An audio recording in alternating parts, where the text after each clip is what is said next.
Hello, this is Nick here from Gorgon Reviews. I'm talking with Tracie Laymon, director and writer of Bob Trevino Likes It. From the synopsis, after searching for her estranged father online, a people-pleasing young woman unexpectedly forms a close bond with a grieving, childless man with the same name as her father on Facebook. Thank you so much for spending time here today, Tracie. Thank you. Thanks for having me. I'm so excited to be here. I'll get right into it because SIF is in its 50th year, and we're here to celebrate cinema of all sorts. So, what's the first film you remember seeing in theaters? Oh wow. First, might have been Home Alone, actually. Well, just a side note, my dad used to he would go to the movies and then he would stick me in a kid's movie while he was in an adult movie, but a PG-13 or R movie. But he would put me in the movie wherever the kids movie had started. So sometimes it would be the middle of the movie and he would say, and I would say, but and then I would have to wait through. And he's like, you can stay and see the beginning at the end. So this made it very hard for me to structure as I got older because I had seen so many movies, like, second and third act, a break, and then the first act. So that was not a kind thing for him to do. But I think I saw the second and third act of Home Alone and then the first act. Why is this boy by himself? Exactly. What happened in the beginning here? um, yes, theaters used to be a lot more lax. um, you got started in the film industry living in Texas. Can you give a quick note about how you got started and who you were able to work with while studying down there? Sure, absolutely. I grew up in Houston. I got to Austin as soon as I could because I love Austin. And I went to the University of Texas, and I had a lot of jobs while I was attending the University of Texas and internships. And one of them, I interned for Detour Film, which is Richard Linklater's company, which was really inspiring for me as a young person, obviously. And I started shooting short films and music videos, in the Austin area. And one thing I really loved about Austin is there were bands and they needed videos and I didn't have any money. And I thought, oh, well, if I can convince bands to do a narrative video, then we can kind of collab here and we'll do a short and a music video together and then they'll help me fund it. So it ended up being a good way to get started and meet the Austin film community and just form my teams. Yeah, you got to do a lot of shorts and music videos, as you said, and some TV shows, all that leading up to this. How did you know when you were really ready to do a feature-length film like this? It's funny because I thought I was ready sooner, because I had another feature I was trying to do before Bob Trevino, before I'd even come up with the idea for Bob Trevino from my real life. And that one didn't go. And now I'm really kind of grateful because I feel like all the hard work I put in over those years working on other people's films, doing my shorter projects, made me really ready for Bob Trevino and ready for my first feature. So I think it happened at the perfect time, even though it took a little longer than I thought. And as a follow-up to that, how long did it take you to write this one? This one I was so inspired that it was a lot. Usually it takes me a year or two to write a script in a way where I'll put it out there. Mhm. This one I'd had the idea percolating for a long time, and when I well, I don't want to give anything away, but there was a personal reason that I, really needed to tell this story, and I'll talk about it after everybody sees it. But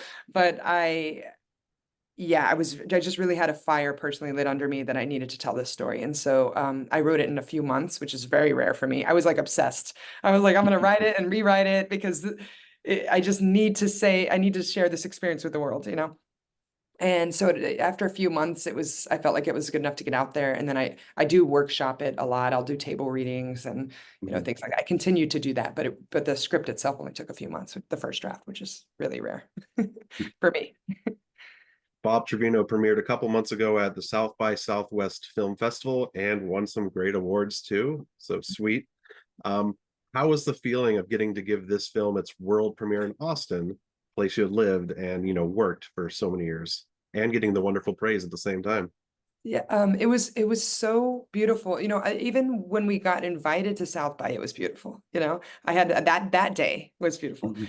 Then we premiered at South by, and that day was I was like, how could it get more beautiful than it already was? And then we won. You know, and it just kept getting more and more. And I was like, how much more can my heart take here? This is coming home to the place that I started with. People that, I had mentors and teachers in the audience, I had high school friends that drove up from Houston. I had colleagues that flew in that worked on the movie, and not to mention meeting the incredible all the new people that came out that were and the cast the cast was there. So it was like a movie about chosen family with my chosen family, which was kind of too beautiful to take. And when we won, my cinematographer was sitting next to me, and I didn't expect it. You make a movie just to make a movie and share it. You can't expect this kind of stuff, And my cinematographer was sitting beside me, and he was videoing, with his phone, my face, and they start saying, they were like, and the grand jury winner, and they said, it's a semi-autobiographical, and I was like, uh-oh, And then I said, a story of a young woman. I'm like, uh-oh. And you can see my face as I'm starting to process. And then they said, that could have been saccharine except for its two vulnerable lead performances. And I just lost it. I was like, start crying. I'm like heaving. It's like this cathartic cry, It's on the internet forever now. But I think you ask how it felt. I think that moment, there were levels to it, but that cathartic cry was a long time coming, and feeling like, wow, all those people that I looked up to when I was a very new young filmmaker, looking at people making these films on these stages and getting these awards. And this moment, I am that for them, and that was almost, it was coming full circle, and it was just so beautiful.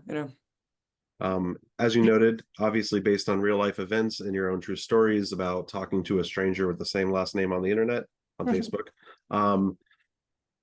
I guess percentage wise, or however you feel like answering, how much of this character in the movie was like the same as your experiences versus Lily's life?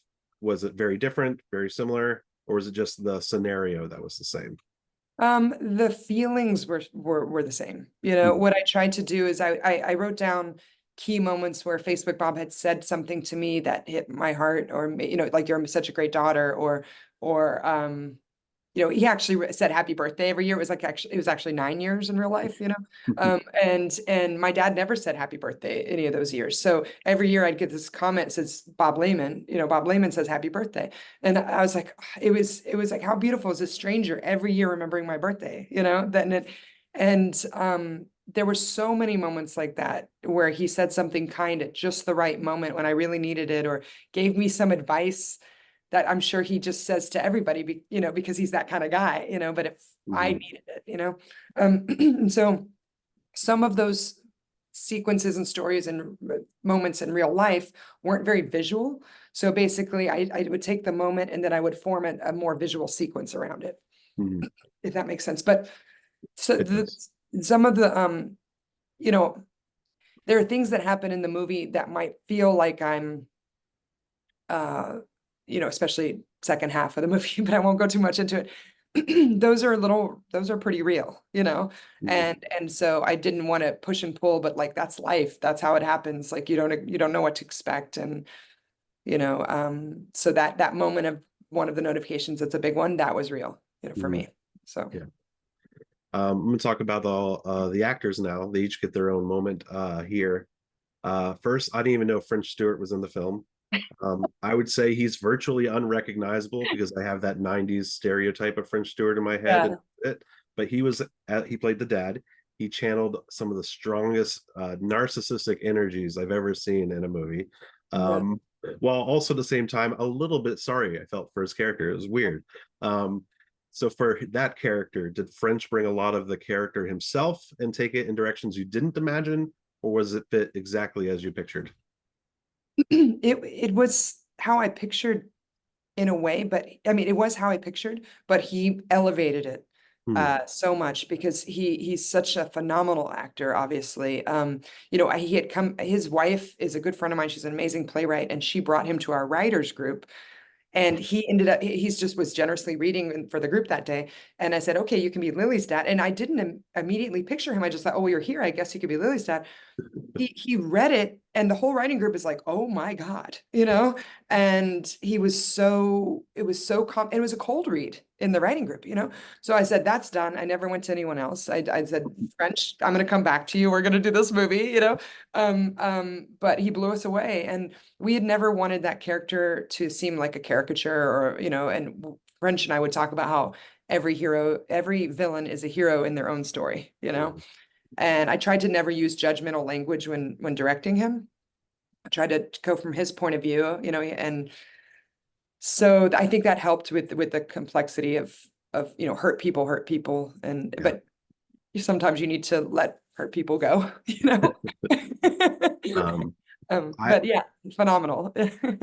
I've never seen Euphoria because I used to be actually a teacher in Texas, Houston. And the high school students I taught told me I wasn't allowed to watch it for whatever reason. Oh, But Barbie Ferreira, if I said that right, is really also amazing in this film. I haven't seen her in anything before this. She was a star. I personally end up crying a lot in movies, but I think she had this movie. I probably cried 5 times in it myself, and most of them were because of her. How do you know that she was the right actress for the job? Um, gosh, she's amazing. I'd seen Euphoria. It's very different than kind of my style. My style usually has a ton of heart, and it's just a very different kind of show, than what I would normally. But the actors are phenomenal, and there's so many things about it that are great. So I wanted to watch it all, and I saw her, and I saw her vulnerability, and I saw her, I wanted to see more of her. Like sometimes it would cut away from her, and I was like, wait, I'm still feeling what she's expressing. Like, and I just, it stuck with me that I didn't want to cut away from her. It stuck with me, and such vulnerability. And then I watched Unpregnant, and which she's with Haley Lee Richardson and Unpregnant, and she has this childlike awe in the film, this positivity and Mm, this childlike awe, and she's got a crush on someone in the film, and that's just beautiful, and she's positive. And I just thought, oh, the vulnerability from Euphoria with the wit and charm and positivity from Unpregnant. And I was like, this human being will get it. This human being knows how to mm. do this role. And so I was just like, Barbie, Barbie, Barbie, Barbie. And everybody's like, we get it, you want Barbie, and luckily, she got the script and got it just like I knew she would, and took it to a whole new level. So And a lot of films need a hook to draw you in, whether it's a setting or an actor. And I'm a sucker for John Leguizamo movies. I love seeing his work. When I was flipping through the SIF pages, that's what I was like, I got to try to find this film to watch. It's the first time I heard about it, just looking through. Um, if it wasn't Barbie making me cry, it was John's scenes. I know his was definitely the first one, which I won't go into. Being such a nice guy, holding back decades of grief, powerful stuff. I actually don't have a specific question, but you can say anything you want about it. oh my gosh, Just, how much time do we have? I I don't could know. talk I don't about know your schedule. I will just there's a few things I like to say. One, because people are like, oh, he's this is such a different role for him. And this is kind of how I know him, because I don't watch a lot of big action movies. I hadn't Mm, seen, John Wick or Spawn or things like that, and so I'd seen his performances in as like Raymond Santana Sr. in When They See Us. And he's incredible as a dad that's going through a lot, a very complex, nuanced performance. mm, And then the father going through that tragedy with his son. And then I'd seen The Power, him playing a father on The Power. And so I'd seen just more, I saw him differently, and I never really saw him in that box of and so I also really like to look at people's hearts and who they are, and not really typecast or anything like that. So, and every time I look at an actor, I try to find interviews of them. I try to talk to people who have worked with them, because I really want to work with kind people on set. It starts from the top down, and how the vibe on set is going to be, and how we're going to be a team. So I saw, first of all, everyone I talked to that worked with John Leguizamo said he's the kindest guy in the world. I was like, well, that sounds right. And then I was doing my research before I wrote my letter to him. I actually did a video letter to him. I've never done that before, but I think he'll appreciate a video letter.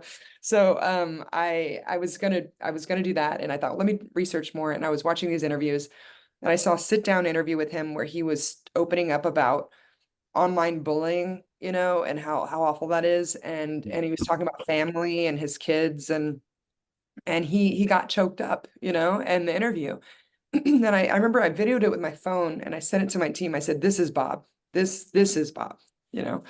And I said that whatever we need to do, you know, and so we made the offer. Luckily, you know, he enjoyed the script. He responded to the material, and then they said he'll meet. And I think it was going to be a Zoom. And I said, "No, I'm flying to New York. You know, I'm flying to New York. Just tell me when I'm there." You know, so we met up, and he's just every bit as wonderful as I knew he would be. And just, you know, he comes from theater. His work ethic is off the charts.